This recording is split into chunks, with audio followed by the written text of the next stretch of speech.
اس video میں مضمون population growth and world food supplies کو پڑھا جائے گا۔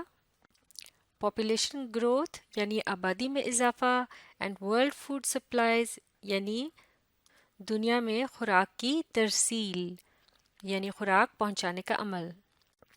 تو چلیے مل کر پڑھتے ہیں اور سمجھنے کی کوشش کرتے ہیں۔ The alarming and incessant growth of population is causing serious economic problems in almost all continents۔ یعنی حیران کن اور مسلسل اضافہ جو ہے آبادی میں وہ تقریباً سبھی براعظموں میں سنگین معاشی مسائل پیدا کر رہا ہے۔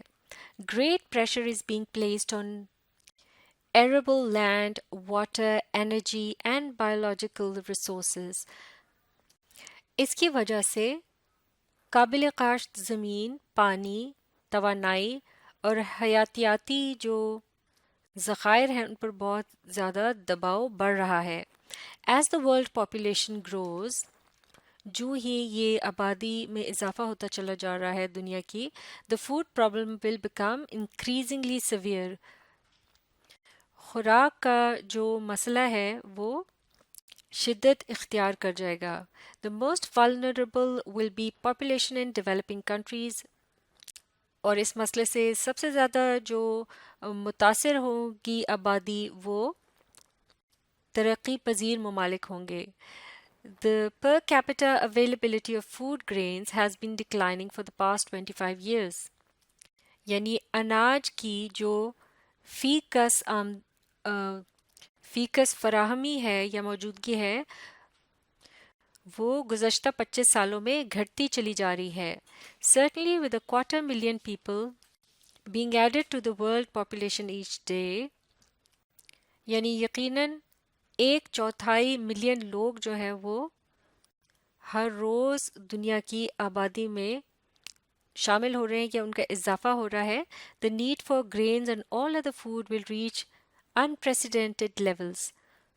تو ایسی صورتحال میں اناج اور دوسری تمام تر خوراک جو ہے اس کی جو مانگ ہے وہ ایک بے مثال حد تک بڑھ جائے گی۔ There are about 250,000 people added to the planet per day۔ یعنی تقریباً 1/4 ملین لوگوں کا اضافہ ہوتا ہے اس کرۂ ارض پر ایک دن کے اندر۔ This exponential growth is mostly happening in the developing nations۔ یہ پرزور اضافہ زیادہ تر پسماندہ ملکوں میں سامنے آ رہا ہے۔ More than 99% of the world's food supply comes from the land۔ یعنی دنیا میں موجود خوراک کا 99% حصہ جو ہے وہ زمین سے ہم تک پہنچ رہا ہے، یعنی زمین کے ذریعے حاصل کیا جاتا ہے۔ while less than 1% is from oceans، جبکہ 1% سے بھی کم جو ہے وہ سمندر سے حاصل کیا جاتا ہے۔ and other aquatic habitats، اور دوسرے جو آبی ذخائر ہوتے ہیں وہاں سے۔ the continued production of an adequate food supply is directly dependent on ample fertile land۔ یعنی خوراک کی مسلسل پیداوار اور اس کا کافی ہونا خاصی تعداد میں زرخیز زمین کے ہونے پر منحصر ہے۔ یعنی جتنی زیادہ زرخیز زمین ہوگی اتنی ہی زیادہ پیداوار ہوگی اور وہ سب کے لیے کافی بھی ہوگی۔ فریش واٹر اینڈ انرجی، اس کے علاوہ تازہ پانی اور توانائی، یعنی 3 چیزیں ہیں، ایک تو زمین، زرخیز زمین کی موجودگی، تازہ پانی اور پھر توانائی۔ ان تینوں کی موجودگی جو ہے مل کر اس بات کو یقینی بناتی ہے یا اس سلسلے میں مدد دیتی ہے کہ پھر اس علاقے سے زیادہ خوراک حاصل کی جا سکے جو کہ سب کے لیے کافی ہو۔ As the human population grows, جس طرح سے انسانی آبادی جو ہے اس میں اضافہ ہو رہا ہے، the requirements for these resources also grow۔ تو یہ جو ریسورسز وغیرہ یا ذرائع بتائے گئے ہیں جیسے کہ زمین، پانی اور توانائی، ان کی جو مانگ ہے وہ بھی ساتھ ساتھ بڑھتی چلی جاتی ہے۔ Even if these resources are never depleted on a per capita basis, they will decline significantly because they must be divided among more people۔ یعنی اگر یہ جو ذرائع ہیں ان میں کمی نہ بھی واقع ہوتی رہے پھر بھی فیکس کی بنیاد پر ان میں ایک واضح کمی پیش آئے گی کیونکہ ان ذرائع کو زیادہ لوگوں کے درمیان تقسیم ہونا ہوتا ہے.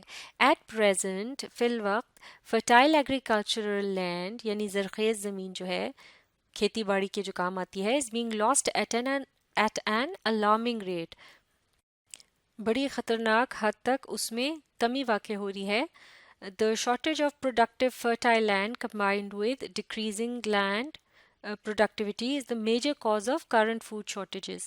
یعنی ایک طرف تو یہ جو زرخیز زمین ہے اس میں جو کمی واقع ہو رہی ہے، اس کے علاوہ اس کے ساتھ ایک دوسرا جو بڑا مسئلہ ہے وہ یہ ہے کہ اس کی جو پیداوار ہے اس میں بھی کمی آ رہی ہے. یعنی فیکس جو زمین ہوتی ہے اس میں سے جو پیداوار حاصل ہوتی ہے وہ بھی اب کم ہوتی چلی جا رہی ہے جو کہ موجودہ خوراک کی کمی کی بہت بڑی وجہ بن گئی ہے. Water is another critical item for all crops. تمام فصلوں کے لیے پانی جو ہے وہ بھی ایک بہت ہی اشد ضروری چیز ہوتی ہے. Massive amount of water is required during the growing season for cultivation.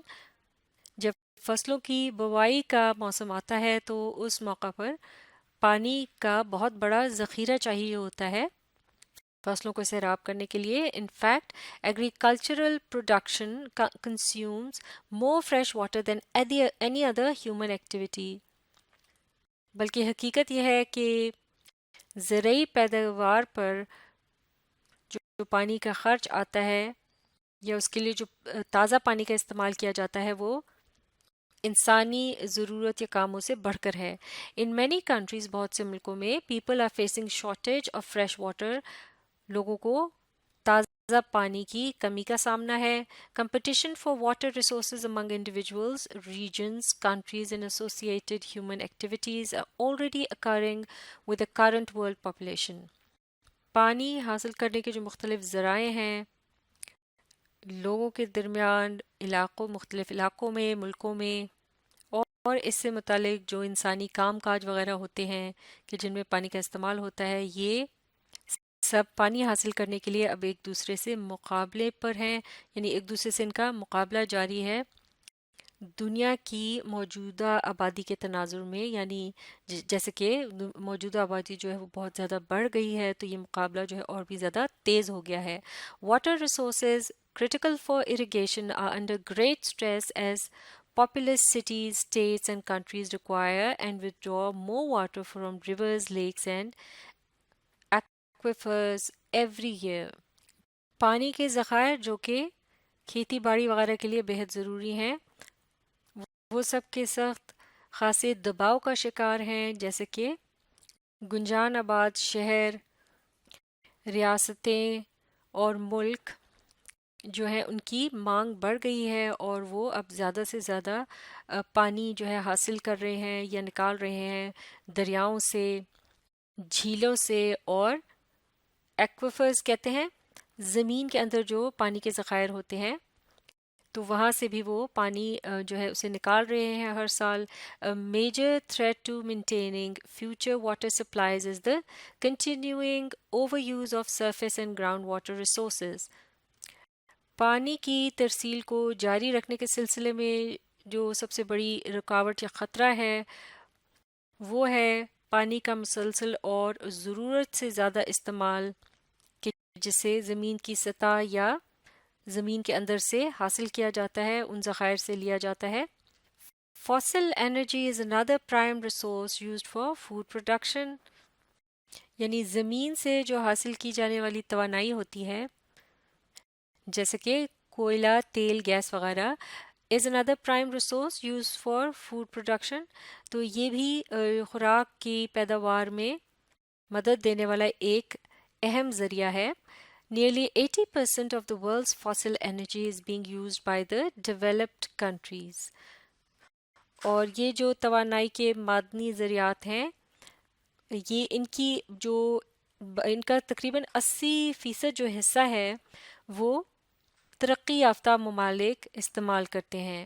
The intensive farming technologies of the developed countries use massive amounts of fossil energy for fertilizers, pesticides, irrigation, and for machines as a substitute for human labor.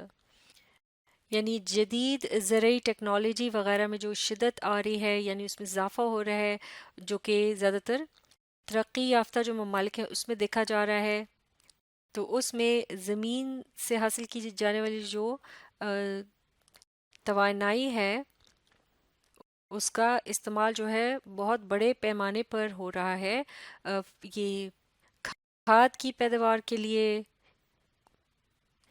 کیڑا مار ادویات کو بنانے کے لیے، کھیتی باڑی کرنے کے لیے، یعنی پانی کو جو پانی کی فراہمی ہوتی ہے، یعنی کھیتوں کو سیراب کرنے کے لیے جو بھی مشینری استعمال ہوتی ہے، یعنی انسانی محنت کا جو یہ متبادل ہے مشینوں کی شکل میں، تو اس پر یہ فوسل کی جو توانائی ہے یہ بہت زیادہ اس کا استعمال آتا ہے اور بہت بڑے پیمانے پہ اسے خرچ کیا جاتا ہے. In developing countries, fossil energy has been used primarily for fertilizers and irrigation to help maintain yields rather than to reduce human labor inputs. تو اب بات ہو رہی ہے جبکہ دوسری طرف جو ترقی پذیر ممالک ہیں، یعنی جو اتنے ترقی یافتہ نہیں ہیں، وہاں یہی جو معدنیاتی توانائی ہے، زمین سے حاصل کی جانے والی توانائی، اس کا جو استعمال ہے بنیادی طور پر کھاد اور کھیتوں کی جو پانی کی سپلائی ہے، یعنی فصلوں کو سیراب کرنے کا جو عمل ہے اس میں استعمال کیا جاتا ہے اس کا، تاکہ جو پیداوار ہے اس کو برابر رکھا جائے، نہ کہ انسانی مشقت کو کم کیا جائے. یعنی ایک طرح کا موازنہ کیا گیا ہے کہ جو ترقی یافتہ ممالک ہیں وہاں تو چونکہ بے شمار قسم کی مشینری موجود ہے ہر قسم کے کاموں کے لیے، لہٰذا اس وجہ سے وہاں پر فوسل کی یہ جو توانائی ہے فوسل سے حاصل کی جانے والی اس کا استعمال بہت زیادہ آ رہا ہے، جبکہ جو ترقی پذیر ممالک ہیں اتنے ترقی یافتہ نہیں ہیں وہاں بھی اس کا استعمال ہوتا ہے، لیکن محض یہ جو کھادیں وغیرہ ہیں ان کو بنانے کے لیے اور کھیتوں میں پانی پہنچانے کے لیے، اور اس کا مقصد جو ہے وہ کچھ اور ہوتا ہے، یعنی صرف پیداوار جو ہے وہ تاکہ برابر ہے، اس میں کوئی کمی نہ آئے، اور وہاں یہ مقصد نہیں ہوتا کہ جو انسانی مشقت ہے اسے بچایا جائے. یعنی اس طرح کے جو مقاصد ہیں وہ زیادہ تر ترقی یافتہ ممالک میں جو ہے وہ نظر یعنی رکھے جاتے ہیں سامنے جب اس قسم کی وہاں تبدیلی کوئی آتی ہے یا ترقی کی جاتی ہے. تو اب اس سبق کے بقیہ حصے کو ہم اگلی ویڈیو میں مکمل کریں گے، اور اس کے سوال جواب کو بھی آپ اس ویڈیو کو ری پلے کیجیے اور اس کے ساتھ ساتھ پڑھنے اور سمجھنے کی کوشش جاری رکھیے.